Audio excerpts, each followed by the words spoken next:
He showed his first-class ticket, sat down quietly, and just minutes later, a flight attendant told him to get up and move to the back. No questions, no explanation. But she had no idea who he really was. 4 minutes later, her career was over.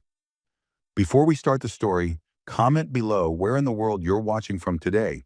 And if you enjoy stories like this, don't forget to like, subscribe, and turn on the bell icon. He sat quietly in seat 1C, placing his black leather briefcase under the seat in front of him. His name was Bilal. His navy blue suit was clean and perfectly pressed. His watch glinted under the cabin lights, and he held a thick business file on his lap. His expression was calm, focused, as he flipped through the pages while passengers boarded around him. It wasn't his first flight. In fact, he had flown hundreds of times before. But this flight felt important, not because of where he was going, but because of what he had to say when he got there. His company had just finalized a massive deal overseas, and he was due to meet with board members the next morning. Everything was running smoothly, until she stopped at his seat. The flight attendant, dressed in a spotless uniform, paused in front of him. Her name was Madison. She didn't smile. Instead, her eyebrows pulled together as she looked Bilal up and down quickly. "Sir," she said, her tone already carrying a note of irritation, "may I see your boarding pass?" Bilal looked up from his file, surprised, but he didn't argue. He reached into his jacket pocket and handed her the pass. Madison stared at it, then at him, then at the seat, as if trying to connect a puzzle that wasn't fitting. "This is for seat 1C, she said slowly, like she was explaining something to a child. "This is a first-class seat." "I know," Bilal replied simply. Madison's lips tightened. "Are you sure this is your seat? First class is for premium passengers only." A few heads nearby turned slightly. No one said anything, but they were clearly listening. Bilal didn't raise his voice. He stayed still. "That's my seat. I booked it a week ago." Madison took a breath and crossed her arms. "Do you have any proof of purchase? Did someone give you this ticket?" Bilal blinked, still trying to process her tone. "Number, I paid for it. Myself." She gave a forced smile, one that didn't reach her eyes. "Sir, I think there might be a mistake. You should come with me. We'll get it sorted in the back." There was a silence between them, heavy, tight. Passengers glanced at each other, some frowning, others pretending not to notice. Bilal looked down at his briefcase. Then quietly he stood up, picked it up again, and walked down the aisle with her. Not once did he argue. Not once did he raise his voice. But every step he took felt heavier than the last. No one stood up for him. No one questioned it. Not yet. When they reached the back of the plane, Madison pointed to an empty seat near the restrooms. "Please take a seat here. We'll notify the gate if there's a seating issue." Bilal sat down, opened his phone, and sent a message. "They just moved me from first class to the back. Didn't believe the ticket was mine." He didn't add anything else. He didn't have to, because the person on the other end of that message already knew exactly what that meant, and exactly what needed to happen next. On the other end of the message, Farah read the text with a still face. She was sitting in a quiet meeting room, flipping through a thick report when her phone buzzed. The message from Bilal came through with no emojis, no punctuation, just calm, controlled words. But she knew him well. She knew what he didn't say, and what he didn't say was louder than anything in the room. Farah wasn't just anyone. She was the chief operating officer of the airline, a woman who had worked her way up from ground staff to executive leadership. Sharp, respected, and not the type to wait when something needed fixing. She picked up the phone and dialed directly to the captain of Flight 498. Her voice was steady, quiet, but firm. "There's a serious issue on board," she said. "One of our board members has just been moved out of first class by a flight attendant. His name is Bilal. Seat 1C. The captain, a tall man named Raymond, froze on the other end. "Bilal? That Bilal?" "Yes," Farah said sharply. "That Bilal. Do not take off until this is addressed. Call the flight attendant to the cockpit. Now." Captain Raymond stood from his seat in the cockpit, reached for the in-flight phone, and pressed the call button to the cabin crew. His co-pilot, Lena, looked over at him with a puzzled expression. "Everything all right?" "No," Raymond muttered. "Everything's about to go very, very wrong for someone." A few seconds later, Madison's voice came through the speaker. "Yes, Captain? Please report to the cockpit immediately." She hesitated. The request wasn't common, and the tone in his voice didn't sound routine. Madison adjusted her scarf, straightened her jacket, and began walking toward the front of the plane. Her heels clicked softly against the floor as she passed the seated passengers, many of whom had already noticed something strange had happened. She didn't make eye contact with anyone, not even with Hannah, the younger flight attendant, who had quietly observed the earlier exchange and hadn't said a word. When Madison stepped into the cockpit, she was surprised to see the small screen glowing with a video call already active. On the screen was Farah, her face calm, but her eyes sharp and unreadable. "Madison," Farah began, "I want you to tell me what just happened with the passenger in seat 1C. Madison blinked. "I moved him to economy. His ticket looked suspicious. I thought maybe he got it from someone else. He didn't seem like he belonged in first class." The silence that followed wasn't empty. It was heavy, cold. Farah didn't react right away. She didn't blink, didn't move. "The man you removed," Farah said slowly, "is one of the main shareholders of this airline." Madison's throat went dry. I didn't know." "That's exactly the problem," Farah interrupted, her voice cutting clean through the air. "You didn't know. You didn't check the manifest. You didn't verify anything. You assumed." The captain remained silent, his jaw clenched. Lena glanced away, suddenly interested in the instrument panel, though her hands were perfectly still. Farah leaned slightly forward on the screen. "You are to walk back to him, apologize in front of the passengers, and escort him back to his seat. Now, and when this plane lands, you'll report to my office immediately." Madison's voice cracked. "Is this official?" Farah's eyes narrowed. "It became official the moment you made a decision based on how someone looked instead of what was on their ticket." Madison turned, her face pale, her legs unsteady. For the first time in her career, she wasn't giving instructions, she was following them, and the walk back to economy felt like the longest of her life. As Madison made her way down the aisle, the energy inside the plane had changed. It was subtle, but passengers felt it. Whispers had already started after Bilal was moved earlier, and now, seeing the same flight attendant return with a different look on her face, tighter, less certain, eyes began to follow her. Bilal sat silently in his new seat, hands resting calmly on his lap. He hadn't moved since sending the message. He didn't look angry, he didn't look shaken, but his silence had weight. When Madison reached his row, she stopped, took a breath, and crouched slightly to speak to him at eye level. "Sir," she began, her voice quieter than before, "I'd like to escort you back to your seat in first class. There was a misunderstanding." Bilal looked at her, face still, eyes steady. "A misunderstanding?" he repeated. Madison nodded quickly. "Yes, there was an error. I didn't mean to." "You didn't mean to question my seat?" Bilal said softly. "Or you didn't mean to question why someone like me was sitting there?" The passengers around them grew quiet. A few leaned back, pretending not to listen. Others didn't even try to hide it. Madison opened her mouth, but no words came out. She stood there frozen, unsure what to say. Bilal slowly stood, picked up his briefcase, and looked directly at her. "Let's go," he said calmly. The walk back up the aisle was silent. Every step echoed louder than the last.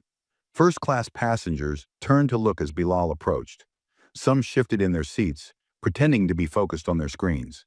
A woman in seat 2A looked down at her shoes. A man near the front cleared his throat awkwardly. Bilal reached his seat. Madison gestured to it, her hand trembling slightly. "Seat 1C, she said, trying to sound normal. "Welcome back." Bilal placed his briefcase down, adjusted his jacket, and sat. He didn't say thank you. He didn't nod. He didn't have to. Madison stood there for a second too long, unsure if she should say more. But Bilal had already opened his file again. The message was clear. This conversation was over.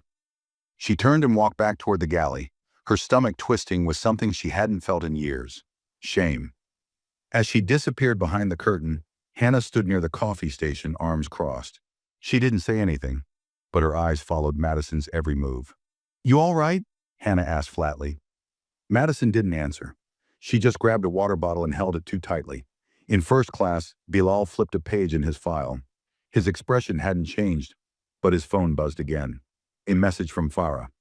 She won't keep her position after this flight. Bilal typed a short reply. I figured. And just like that, the silence returned. But this time it wasn't quiet. It was waiting. The plane cruised steadily at 35,000 feet, but inside the cabin, things didn't feel steady at all. Tension floated through the air like mist. No one was saying much, but almost everyone was thinking the same thing. Something serious had just happened. Madison stayed in the galley, pretending to organize trays and stir sticks, though her hands trembled slightly with every movement. She kept glancing toward the curtain that separated her from the first-class cabin. Every time she heard footsteps, her body tensed. But no one came for her. Not yet. Hannah leaned against the wall, arms crossed, watching Madison with a calm that somehow made her presence louder. After a long moment, she finally spoke. You didn't check his name, did you? Madison froze for a second, then looked over with a sharp expression. I didn't need to. He didn't look like he belonged there? Hannah finished, not raising her voice. Just asking. Madison didn't reply. She turned away, fiddling with a stack of plastic cups. Hannah continued, her voice quiet but firm. You didn't check. You didn't verify. You just assumed. And now you're trying to fix something that probably can't be fixed. I followed procedure, Madison snapped. No, you didn't, Hannah said, standing up right now. Procedure is checking the manifest before making someone feel like they're not good enough to sit in a seat they paid for. Madison said nothing. Her jaw clenched. Her eyes burned, not with tears, but with the realization that someone lower in rank had spoken the truth she was trying hard not to admit. Up in first class, Bilal sat quietly, sipping water that Hannah had delivered earlier without saying a word. Her silence had felt respectful, not awkward, like she understood that he didn't want small talk, just peace. Every now and then, another passenger would glance his way, then quickly look away. No one said anything, but the air felt full of thoughts, regret, guilt, embarrassment. Not from Bilal, but from the people who had watched it all happen and said nothing. One man seated across the aisle cleared his throat softly and leaned slightly toward him. I saw what happened earlier, he said. That was unfortunate. Bilal looked at him, eyebrows slightly raised. Unfortunate? The man shifted in his seat. I mean, it shouldn't have happened. Bilal didn't respond right away. Then he said, You were sitting there. You saw everything, and you didn't speak. The man blinked, caught off guard. Well, I didn't want to get involved.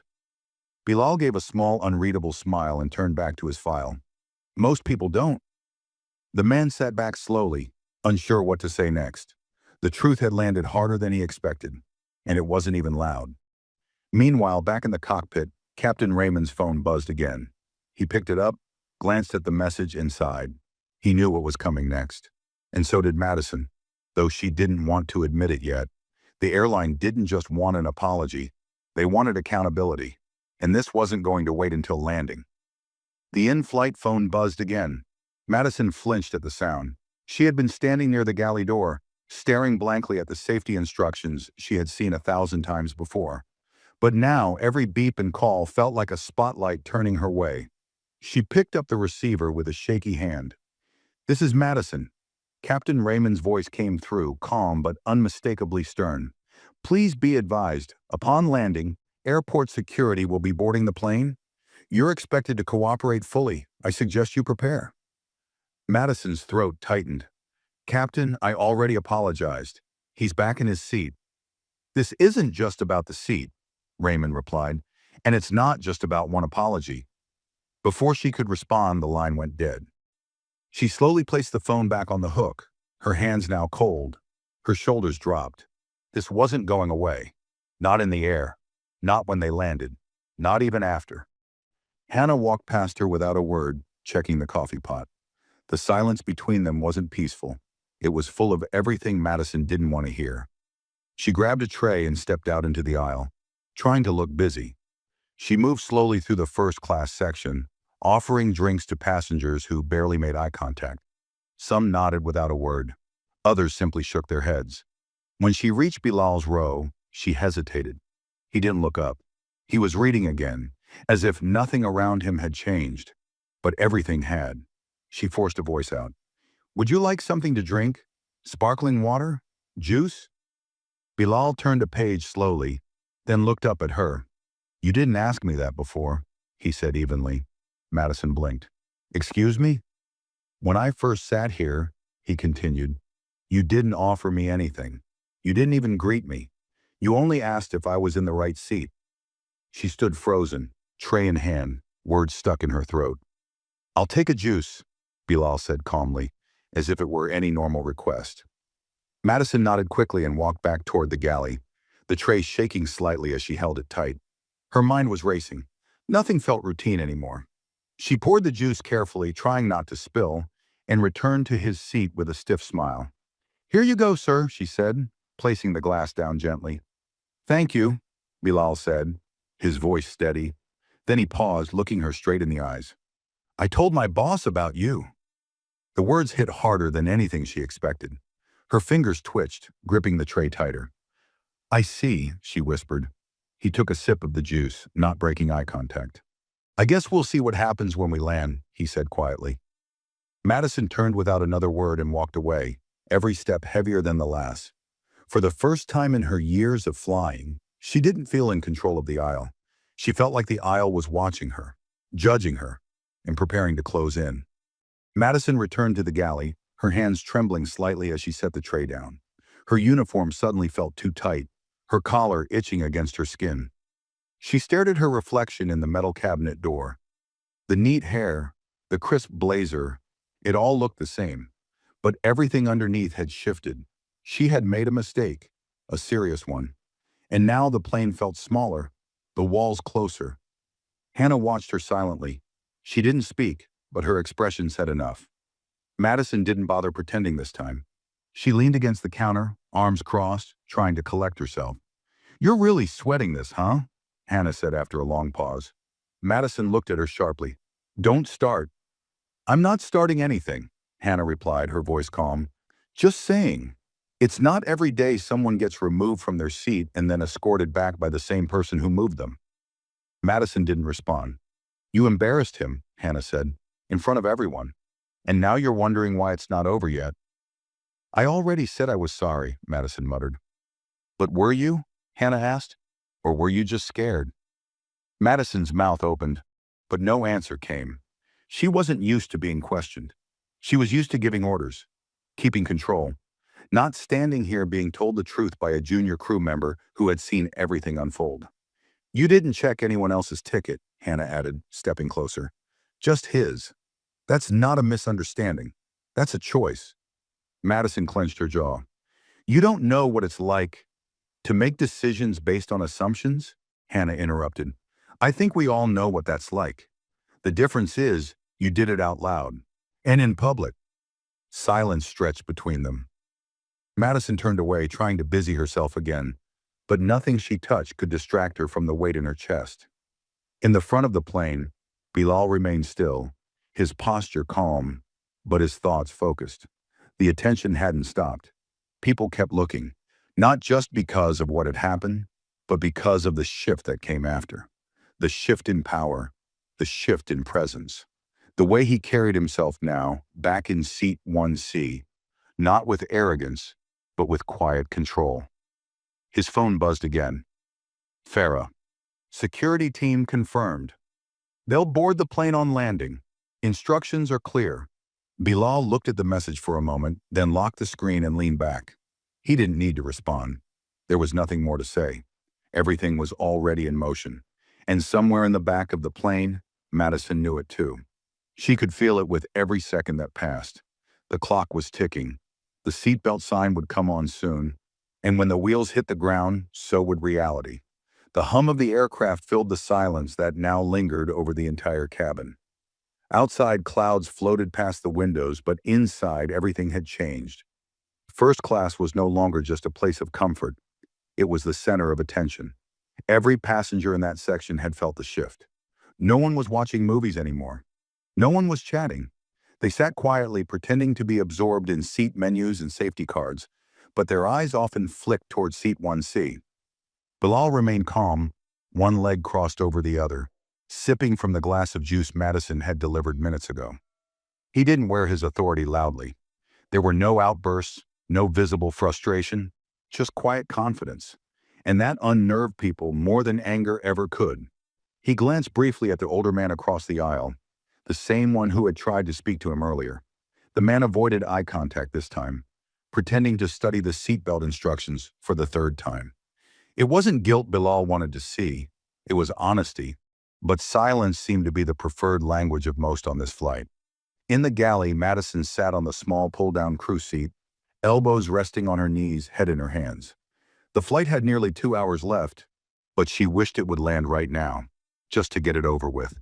Her heart thudded in her chest, louder than the engine rumble outside. She had never felt this cornered before. Not in all her years of flying. She thought about what she would say when they landed. Would she explain it was just a mistake? Would anyone believe her? She had made snap judgments before. People sneaking into upgraded seats, passengers faking status. But none of those situations had played out like this. Deep down, she knew why. This wasn't just about a wrong seat. It was about who she had decided didn't belong. Hannah walked in and leaned against the wall again, watching her. There was a pause before she spoke, her voice softer now. You ever think about why you assumed he wasn't in the right seat? Madison didn't answer. I mean, Hannah continued, you've worked on how many flights? You've seen all types of people. But today you looked at him and saw something else. Something that didn't fit in your version of first class. Madison looked up slowly. It's easy for you to talk now. You weren't the one making the call. No, Hannah said, shaking her head. I was the one watching you make the wrong one. Madison stared at her, speechless. I wanted to say something, Hannah admitted, but I didn't. I let you do it. I thought maybe you had information I didn't. But when you walked past me with him, the look on your face told me everything. And what was that? Madison whispered. You weren't doing your job. You were defending your pride. Those words sat heavy between them. Madison looked away again, eyes stinging slightly, but she blinked it away. Apologies weren't going to fix this. Not anymore. She had already walked him to the back like he didn't matter. And now every move she made was being weighed, judged, and remembered. Up front, Bilal reached for his phone again. Another message had come through from Farah. Farah, media department already preparing a statement. Your name won't be mentioned, but the crew will be investigated. Just a heads up. Bilal typed a reply, then paused. His fingers hovered over the screen before he locked it without writing anything. He wasn't angry. He was tired. Tired of proving he belonged in rooms and meetings and seats like 1C. Tired of the double glances, the second checks, the forced smiles, and tired of people thinking a suit, a ticket, or a quiet attitude had to come with a certain look. Farah knew this wasn't going to be a simple internal matter. Stories like this didn't stay quiet. Passengers had seen it happen. Some of them would talk. Maybe someone had even recorded it. The story would come out, with or without names. And while Madison sat in the back trying to come up with a version of events that would protect her, Bilal wasn't thinking about revenge. He was thinking about how many people like him had been moved, ignored, or dismissed without ever getting walked back to their rightful seat. This time was different. This time the plane was still in the air. But the fall had already started. The minutes dragged. The cabin lights dimmed slightly, signaling the later stage of the flight. Most passengers settled deeper into their seats, but no one looked relaxed. There was too much unsaid in the air. Too much weight pressing down on every silent aisle and every subtle glance. Madison remained in the back galley, arms wrapped tightly around herself. She hadn't spoken in a while. Even Hannah had stopped commenting. The tension had moved from sharp to quiet, and that quiet was worse. It left her alone with her thoughts, something she had been trying to avoid. Her mind replayed the moment over and over, the way she had stood in front of Bilal, doubting his seat, questioning his presence, making the entire cabin turn their eyes on him like he didn't belong. At the time, it had felt like control. Now it felt like exposure of her own assumptions, her own insecurities. What scared her the most wasn't what was going to happen when they landed. What scared her was how fast it had all happened. 4 minutes. That's all it had taken for one decision to twist her whole career out of shape. 4 minutes between the moment she asked to see his ticket and the message that had reached the desk of one of the most powerful people in the airline. She had no idea who Bilal was when she approached him. But now the weight of his position wasn't what frightened her. It was the weight of her own judgment. She had thought being in control meant staying firm, being decisive, making snap calls. But what she had done wasn't confidence. It was bias in action, and now she was the one sitting in the back of the plane, afraid to look anyone in the eye. In first class, Bilal shifted slightly in his seat. His face stayed calm, but inside he was watching everything, every shift in tone, every awkward smile, every moment of silence that wasn't silent at all. It wasn't about revenge for him. He hadn't sent that message to Farah to ruin anyone. He had sent it because he was tired of letting these moments pass. He thought about others who had been treated the same way, who hadn't had someone like Farah on speed dial, or a name big enough to stir panic on a plane. How many had just accepted it? How many had walked to the back with their heads down, without any apology waiting for them at the end? A voice crackled from the speaker. It was Captain Raymond. "Ladies and gentlemen, we'll begin our descent shortly. Please ensure your seatbelts are fastened, tray tables up, and electronic devices stowed. Cabin crew, prepare for landing." The tone of the announcement was even, professional, but Bilal caught the slight edge in it, the kind of edge that comes when the captain knows more than the passengers. Hannah moved down the aisle to start final checks. When she reached Bilal's seat, she paused. "Is everything all right, sir?" she asked, her voice soft, respectful. Bilal looked at her for a second. Then he nodded once. "Everything's fine." But they both knew that wasn't entirely true. Hannah continued down the aisle, checking seatbelts. Behind her, Madison stayed hidden in the galley, hands pressed to her stomach. She had heard the announcement too, and with it, her nerves collapsed just a little more. The plane was descending, and so was her career. Every detail played in her mind now like a scene she wished she could rewrite. She remembered Bilal's calm voice, the way he hadn't raised it, even when she had spoken to him like he didn't deserve to be where he was. She remembered how steady he looked walking back to his seat, more powerful in silence than she had ever been with rules. Now, all the crew knew. The whispers had spread. The captain had told the team during a quiet exchange on the intercom. She had moved a board member, humiliated him, in front of the entire cabin. And soon security would be waiting at the gate. She imagined how it would look. An officer standing at the door, her name being called. People turning their heads again, not for instructions, not for service, but to watch her get walked out of the plane like a passenger with no return flight. This wasn't just about losing a job. This was about being seen for who she really was, and the version of herself she had never intended anyone to see. And Bilal? He didn't have to say a word. His silence had done more than her apology ever could. The city lights glowed faintly below as the plane began its slow descent through a darkening sky.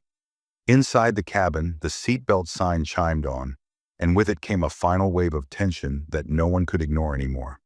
The usual end-of-flight chatter was gone. No clinking glasses, no casual laughs, just quiet. Eyes forward, thoughts loud. Bilal sat still, his body upright, eyes focused on the small window beside him. He could see the wing of the plane cutting through the air, the faint shimmer of runway lights ahead. But he wasn't watching the landing. He was thinking about the first few minutes of this flight and how different they looked now from where he sat. His phone was resting face down on his tray. He hadn't touched it again. He didn't need to. Everything was already in motion. A message from Farah hours ago had already set off the chain. Security notified. Ground team alerted. Internal memo circulating. And now in just a few minutes, the final part would begin. Back in the rear galley, Madison sat hunched forward, her fingers locked tightly together. She hadn't spoken to anyone since the descent began. Her earpiece was still in, but all she could hear was the sound of her own breath and the low murmur of passengers settling in for landing. She didn't dare step into the aisle again. Every second that passed dragged like a full minute. She thought about what would happen when the plane reached the gate. Her name would be called. There would be no warning, no time to compose herself. just a firm voice asking her to step forward. She would be escorted out in full uniform, past passengers who had just watched her humiliate a man they now knew carried far more weight than they thought. And what terrified her more than being walked off the plane was what she had already lost before even leaving it. Respect, control, reputation. She had always been proud of her discipline, her clean record, her 10 years of service, her ability to stay calm under pressure. But today, none of that mattered. Today, one choice had shattered all of it. Not because of who Bilal was, but because of who she had chosen to believe he wasn't. She couldn't stop thinking about his face, how composed he was, how he hadn't yelled or accused or demanded anything. He didn't need to. His silence had been enough to fill every empty space on that plane. In first class, Bilal reached down and fastened his seatbelt, then adjusted his blazer. The lights above had shifted to landing mode, casting a soft glow across the cabin. He glanced around briefly. The other passengers were still avoiding his gaze. Some stared straight ahead. Others pretended to be asleep. The man across the aisle was nervously chewing his lip. It was strange how quickly power changed hands. How people who once looked at him with suspicion now couldn't meet his eyes. He didn't want to be the center of attention. He hadn't asked for this. But he knew, without a doubt, this moment would stay with everyone in that cabin. Not because he was rich, or powerful, or connected, but because they had seen what quiet dignity looked like when it stood up without saying a word. The nose of the plane dipped slightly as the wheels touched the ground. A soft thump rippled through the cabin as rubber met runway. No applause, no cheers, just quiet realization. The flight was over, but for Madison it was only just beginning. Captain Raymond's voice came on over the speaker. "Ladies and gentlemen, welcome. Please remain seated with your seatbelts fastened until the seatbelt sign is off. We ask that you stay seated as the crew prepares for arrival procedures." In the cockpit, Raymond set the mic down and rubbed his forehead. He had flown dozens of international routes, handled storms, medical emergencies, engine alerts. But none of them felt quite like this. He looked over at Lena, who had stayed silent the entire descent. "She's going to take this hard," he said quietly. Lena gave a slow nod. She should.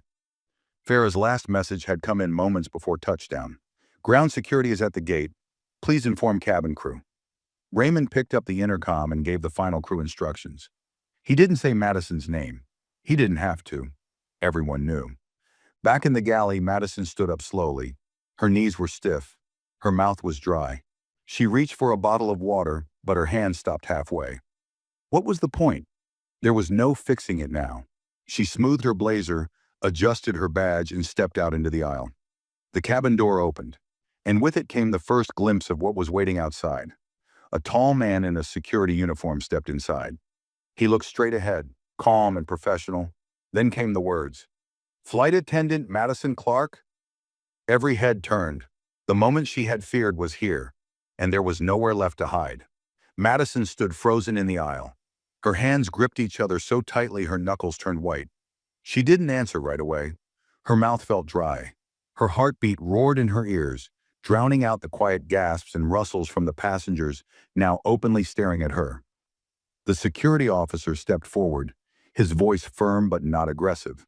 "Ms. Clark, you're requested to step off the aircraft immediately for questioning by airline operations."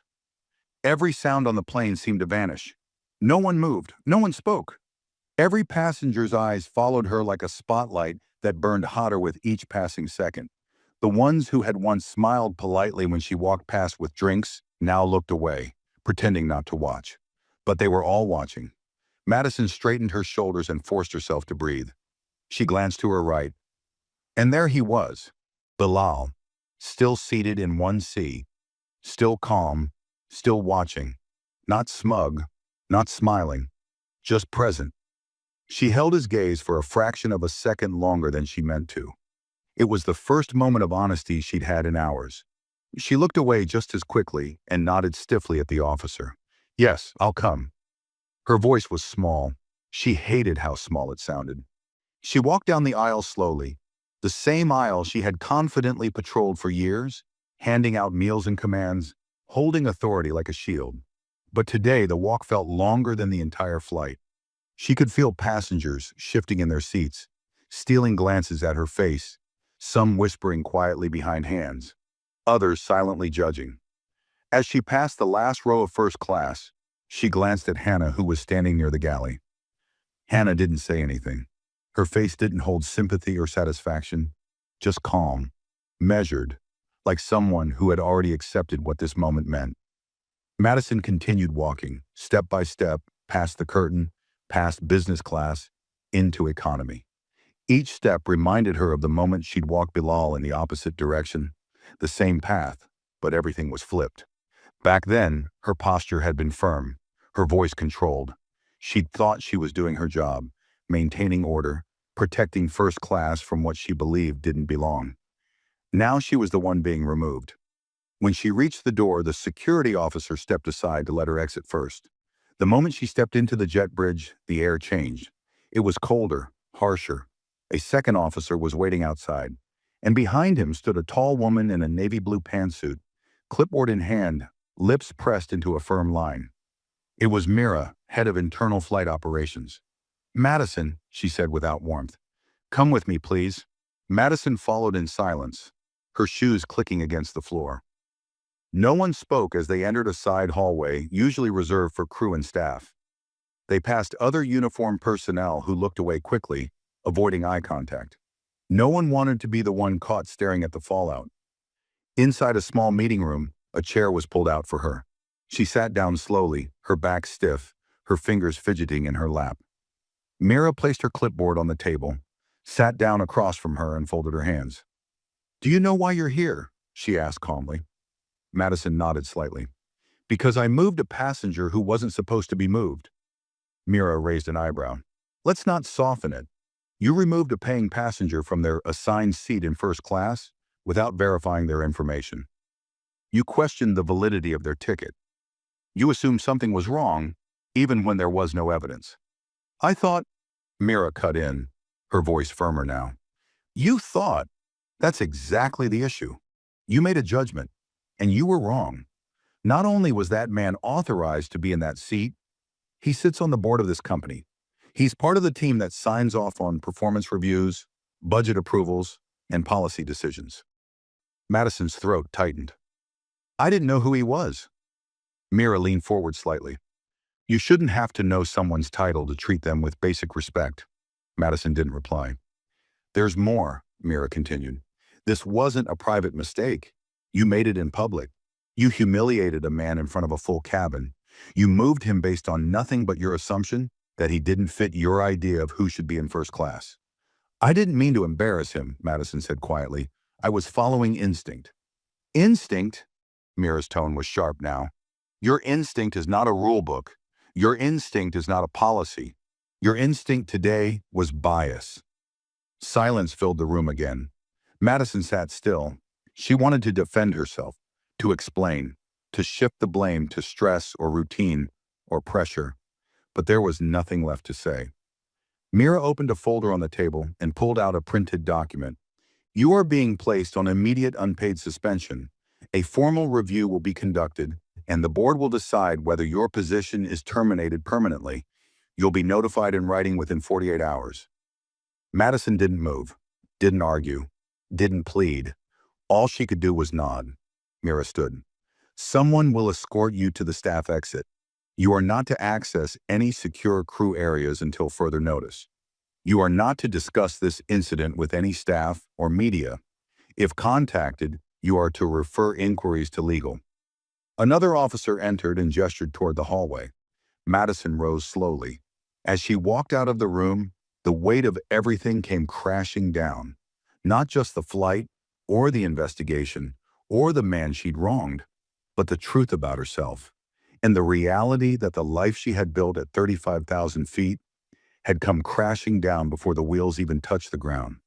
The sun was dipping low behind the airport terminal as passengers filed off the plane, each carrying their luggage, their silence, and the memory of what they'd just witnessed. For some, it had been nothing more than a strange, uncomfortable flight. For others, it had shaken something deeper. Most didn't say a word as they walked past Seat 1C, where Bilal remained seated, waiting as instructed. He didn't rush to stand. He had no reason to. He'd been patient the entire flight, and now he was the one in control of the timing. The captain had requested he remain seated until a private escort from the executive team arrived. A black car waited just beyond the gate. The airline wasn't taking any chances. Not anymore. As the last passenger exited, a soft knock came from the open cabin door. A woman in a sleek navy suit stepped inside. Her hair was pinned neatly, her expression composed. Her name was Amina, Chief of Client Relations, sent directly by Farah. "Mr. Bilal," she said gently, approaching his seat, "I'm here to escort you to the lounge. Everything has been arranged." Bilal stood, buttoned his jacket and nodded. "Thank you." As he followed Amina out of the plane, the empty seats seemed louder than when they were full. Each row was a reminder of how the flight had begun, of how assumptions had spoken louder than facts. Outside, the terminal bustled with activity, but Bilal was taken through a private side hallway away from the main crowd. No cameras, no noise, just a clean path toward the first-class lounge where Farah would be waiting. They entered through a frosted glass door, the space inside warm and quiet. Leather chairs, soft lighting, and a large window that overlooked the tarmac. Farah stood near the window, arms folded, her face unreadable. Bilal entered and their eyes met. She didn't speak right away. She just gave a slight nod of respect. "You all right?" she asked finally. "I've had worse," Bilal replied calmly. "But thank you." Farah motioned to the seat across from her. "Please sit. I wanted to speak with you before I meet with the board." Bilal took the seat, leaned slightly forward, and rested his elbows on the armrest. "What's the plan?" Farah picked up a tablet from the table beside her. "Internal reviews already underway. Madison has been suspended. She's aware the decision is likely permanent. All cabin crew will go through new bias training, and the incident has triggered a broader investigation into complaint handling and passenger treatment." Bilal nodded slowly, listening, not reacting. "There's something else," Farah continued. "This wasn't just about you, and I think you know that. You've probably had this happen before. Different faces, different uniforms, same story." He met her gaze. "Too many times to count. That's why we're not just handling this privately," she said firmly. "There's going to be a policy change, a public statement, anonymous reporting tools for crew bias, review panels for passenger complaints. It won't fix everything, but it's a start." Bilal was quiet for a moment, then said, "And the apology?" "She asked to write one," Farah said. "To you." Bilal raised an eyebrow. "Did she write it?" "She did. Do you want to read it?" He considered for a moment, then shook his head. "Not yet." Farah set the tablet back down. "Understood." They sat in silence for a few seconds. Then Bilal said, "You handled this well." Quietly, quickly. "Thank you," Farah offered a half-smile. "I've seen how things get ignored. Not this time." Just then her phone buzzed on the table. She glanced at the screen inside. "The board is ready," she said, standing. "They want to discuss how to roll this out." Bilal stood with her. "I'll let you handle it." Farah nodded. "You sure you don't want to join us?" He smiled slightly. "I've said what I needed to say. The rest is your sky now." Farah paused, then reached out and shook his hand. "We won't waste the opportunity." As Bilal stepped out of the lounge and walked toward the private exit, his pace was steady, unshaken. Behind him, policies were changing. Conversations were starting. The silence that had once followed moments like this was gone, replaced by action, by accountability, and by something Madison had never expected when she made her decision. A reckoning. One that wasn't loud, one that didn't scream, but one that would be remembered. Back in her small apartment, Madison sat on the edge of her bed, still wearing her uniform from earlier that day. The blazer was unbuttoned now, her name tag removed, but the weight of it still clung to her like a shadow. The room was silent, save for the low hum of the city traffic outside her window. Her phone lay face up beside her, the screen still lit with the last email she had received from Human Resources. Subject: Official suspension notice. Status: unpaid suspension, pending review. Next steps: internal hearing to be scheduled. Do not return to work or report to duty without written clearance. She had read it 5 times already. Every time the words seemed colder, more permanent. She kept waiting for it to feel like a misunderstanding, a temporary situation, something she could bounce back from with a warning, maybe a disciplinary session. But deep down, she knew the truth. This wasn't going away. She leaned forward, elbows on her knees, hands tangled in her hair. It had all happened so fast. One minute she was telling a man to move because he didn't look right for first class. The next she was the one being escorted off the plane in front of everyone. The memory of that moment was fresh and brutal. The way passengers turned their heads, some whispering, some just staring. The silent walk down the aisle she once walked with pride now felt like a hallway lined with judgment. What bothered her most wasn't the punishment. It was the clarity she now had after everything had settled. She had made a choice. No one forced her to question Bilal. No one ordered her to move him without checking. She had seen him, made an assumption, and acted like it was fact. She hadn't even realized she was doing it at the time. It felt natural, like something she'd done 100 times before. That's what made it worse. It had become automatic. She closed her eyes, replaying his face. The way he'd looked at her, not with anger or even disappointment, just quiet strength, dignity, like he had seen this happen before and was just waiting to see what she'd do next. He hadn't yelled. He hadn't argued. He just moved, and that had crushed her more than if he had screamed. Her eyes drifted to the email app still open on her phone. There was another message sitting in her drafts folder, an apology. She had written it 2 hours ago and reworded it 6 times. Each time she deleted and rewrote parts, unsure how to make it feel sincere when so much damage had already been done. She picked the phone up again, her thumb hovering over the send button. Then she tapped it. Sent. The screen confirmed the message had gone through. She didn't feel relief. She didn't expect a reply. And honestly, she didn't think she deserved one. But she needed to say it. She stood up, walked to the window and stared out into the late evening city. Everything moved normally outside. People walking, cars honking, lights changing. But inside, her world felt paused, like she was waiting for something that might never come. A second chance. Not at her job, not even at the airline, but with herself. This incident had forced her to see something she had never questioned. Her own bias, her own pride, her habit of deciding who belonged and who didn't, based on nothing but her perception. It was no longer about Bilal. It was about the mirror she'd been forced to stand in front of. And what she saw now wasn't easy to live with. But maybe, just maybe, it was the beginning of something different. Maybe this time, she wouldn't pretend it was just a bad day or a misunderstood situation. Maybe this time, she'd learn. And if she ever did return to a plane again, it would be as someone who didn't just wear the uniform, but understood the responsibility that came with it. In a quiet corner office high above the city, Bilal sat across from Farah once again, this time not as a victim of someone else's mistake, but as a voice at the center of change. A few days had passed since the flight, and in that short time, the ripple of what happened had already begun touching the wider parts of the airline structure.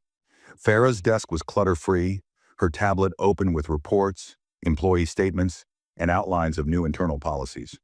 The window behind her framed a clear view of the runway in the distance, planes lifting and landing against the evening sky.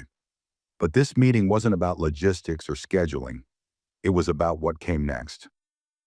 Bilal leaned back slightly in the chair, listening as Farah explained the steps the company had taken. The incident was documented and reviewed by the Oversight Committee, she said. HR has finished their interviews with crew and passengers, and the Executive Board voted yesterday to implement permanent changes. She turned the tablet toward him. Mandatory annual bias training for all staff, including ground agents. A real-time incident reporting system for in-flight passengers. Flight attendants will no longer have sole authority to remove passengers from their assigned seats without confirmation from the lead crew and digital verification through the passenger manifest. Introduction of an internal panel for reviewing staff misconduct cases involving discrimination, chaired by members of multiple departments, not just management. Bilal studied the list silently. It wasn't just fluff or PR band-aids. These were real systems, barriers built to protect people from what he had experienced. Farah continued, I've had other passengers reach out privately since the story started to circulate. Some shared their own stories. Quiet ones. Moments where they were judged, spoken to differently, made to feel less than. They never complained. Most of them just let it pass. You gave them the space to speak up. Bilal looked down at the polished edge of the table. "I didn't do anything," he said quietly. "You didn't have to," Farah replied. "Your silence in that moment said more than anger ever could." He exhaled slowly. "It shouldn't take someone like me to cause change." "I know," she said, "and we're going to make sure it doesn't happen again." She tapped the screen again and pulled up a new email. "This came in this morning," she said, "from Madison." Bilal didn't ask to see it. He only asked, "Did she take responsibility?" Farah nodded. "Completely. No excuses. No defense. She said she had to sit with herself for a while before she really understood it. She's not asking to keep her job. She just wanted you to know she finally saw what she did." Bilal was quiet. His hands rested on the armrests, fingers gently tapping. "I'm not interested in revenge," he said, "or apologies for the sake of cleaning things up. I want to know that someone like her never gets to walk onto a plane again unless she's changed." Farah agreed. "She won't. And the system that let her believe she was untouchable? That's being dismantled piece by piece." The door opened slightly, and Amina stepped in with 2 documents in hand. "Board needs a final signature on the policy update," she said. Farah glanced at Bilal. "You want to be the one to sign it in?" He took the pen without hesitation. As he scribbled his name on the bottom of the new policy, Farah looked on with something close to pride. "You know," she said softly, "in some way, Madison helped this airline move forward. She exposed the crack we were too comfortable ignoring." Bilal smirked faintly. "Funny how the people who try to keep you out end up forcing the doors open." He stood up, buttoned his jacket again, and shook Farah's hand. "Thank you for listening," he said. Farah met his gaze. "Thank you for not staying quiet." As he walked out of the office, he passed a group of young trainees waiting in the hallway for their orientation tour. Some recognized him. One of them, a girl with dark hair and nervous eyes, smiled slightly as if to say, "I saw what happened." Bilal nodded back once. Subtle but clear. There was no need for speeches, no need for spotlight, because the change was already here. Not in loud announcements or media headlines, but in every policy that now carried his name in its shadow, and in every crew member who would now have to look a little closer before deciding who did and didn't belong. 2 weeks later, a quiet ripple was still moving through the airline industry, and not just within Bilal's company. The story, though never officially released with names, had made its way through blogs, employee forums, even a few whispered news segments. Phrases like, "a passenger removed from first class by mistake," and "a high-level executive disrespected on his own airline," became the subject of conversation among crews, passengers, and senior management across multiple carriers. For many, it was just another incident. But for others, especially those who had once felt overlooked, doubted, or subtly excluded, it was a breakthrough. A reminder that even the quietest humiliation can be seen, and that sometimes dignity doesn't need to shout to be heard. In a training room at the airline's crew headquarters, a fresh batch of flight attendants were seated in rows, watching the orientation screen. On it, a new video had been added to the mandatory course on passenger treatment. It wasn't flashy, no dramatic music, just real examples, real stories, and a line that stayed on the screen longer than anything else. A seat is not just a number, it's a sign of trust. Don't make someone prove they deserve to be where they already belong. At the front of the room, the instructor paused and looked at the trainees. "This isn't just about who flies first class," she said. "It's about why we treat some people differently before we've even said a word to them. That flight didn't go viral because of a fight. It became a moment of change because someone kept their voice steady and let the truth do the speaking." One trainee raised a hand.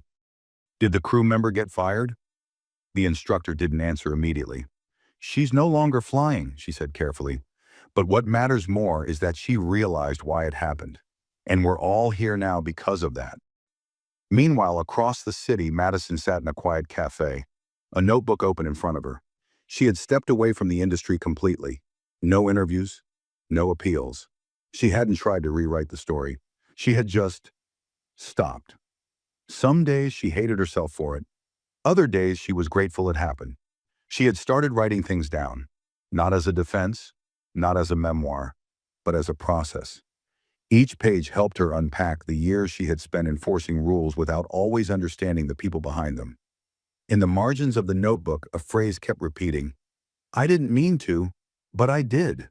She had written it more than once. Because owning a mistake wasn't a one-time apology, it was a decision to keep holding the mirror, even when it made her uncomfortable. She glanced at her phone. No new messages, no calls from old coworkers. That chapter had closed. But oddly, she didn't feel lost. She felt still. She wasn't the same person who once stood tall at the front of the cabin, calling out instructions with clipped efficiency and forced authority. That person had been peeled away, piece by piece, during the descent of that flight. What was left now was someone who wasn't trying to rebuild her old life, but was learning how to build something different. She turned to a fresh page, wrote the words slowly. "I treated someone like a stranger in a space they belonged in, because I thought I knew better, but I didn't." At the very bottom, she added, "Next time, I'll ask myself why I believe what I believe, before I act." And for the first time in weeks, she didn't feel like she was hiding from the truth. She was walking toward it, and back in the skies, thousands of feet above the earth, another plane carried another set of passengers, another crew, another chance. One more flight, one more opportunity to do it right. Months passed. That flight, became a case study. Not a headline, not a scandal, not even a viral clip, but something more powerful, an internal transformation. Quietly behind boardroom doors and employee-only workshops, it reshaped how an airline thought about power, perception, and responsibility. No dramatic press releases, no sensationalized drama, just changes, implemented with care. The story became a reference point during team meetings. Instructors didn't need to name names anymore. They'd simply say, "You remember what happened last spring, right?" And heads would nod, silently agreeing to remember what they hadn't forgotten. In the boardroom, Bilal took on a new kind of role. He had always been a decision maker, but now he was also a reminder, a living anchor to a standard that no one wanted to slip beneath again. Not because he demanded it, but because he had earned it. The quiet respect he carried became a benchmark, and not just within the airline. Other companies began reaching out, asking for advice on crew culture, policy refinement, passenger rights. It didn't turn him into a celebrity, he didn't want that, but it gave him something more valuable: impact. One rainy morning as he entered the building, a young staffer from the communications team passed him in the hallway. She paused, clearly unsure whether to say something, but then turned back. "Sir?" she asked nervously. He stopped and smiled lightly. "Yes?" "I just wanted to say, I was on that flight," she said. "In economy. I saw everything. I didn't say anything that day, and I've regretted it ever since. But seeing what happened after, how you handled it, I learned something. I'm in a better place now because of it." Bilal didn't interrupt. He let her finish. She looked down for a moment, then said, "Thank you for not yelling, for not letting it go, and for not letting it break you." Bilal nodded gently. "It didn't break me," he said. "It showed me who was ready to fix what was broken." She smiled, grateful, then stepped aside as he continued on his way, his pace as steady as ever. On the other side of the city, Madison was beginning her own kind of return. Not to the airline, not to the skies, but to herself. She had started attending workshops on bias awareness, not because anyone made her, but because she realized she had so much she never bothered to understand. At first, she sat in the back of the room, quiet, guarded, but as the weeks passed, she began to participate. She didn't speak like someone who wanted to defend her past. She spoke like someone who had lived through the cost of never questioning it. She found part-time work at a community center, organizing programs to help underrepresented youth prepare for careers in aviation and travel. The irony wasn't lost on her, but it felt right. For once, she wasn't the one telling people where they could sit. She was helping them realize they could sit anywhere they chose. Sometimes she wondered if Bilal had read her message. She never got a reply, and that was okay. The apology wasn't about being forgiven. It was about acknowledging the truth and letting that truth shape what came next. One evening, she was locking up the center when she saw a teenage boy sitting alone at the bus stop outside. backpack slung over one shoulder, tired eyes staring at the street. She stepped out and approached him. "Long day?" she asked. He looked up, a little startled, then nodded. "Yeah." She smiled. "You know," she said, "I used to think I knew who belonged where. I was wrong. Everyone belongs somewhere. Sometimes people just need someone to believe it with them." The boy didn't understand everything she meant, but he smiled back, and in that small moment, something passed between them, something unspoken but real. That night, Madison went home and wrote in her notebook again, not about regret, but about possibility. And in the air above, another flight took off. New crew, new passengers, same uniforms, but not the same people. Because once a single flight changed everything, not with shouting or chaos or headlines, but with a man who didn't move when told he didn't belong, and a system that finally moved because he chose to stay. If this story made you feel something, give it a like, share your thoughts in the comments, and don't forget to subscribe to the channel for more powerful stories like this one.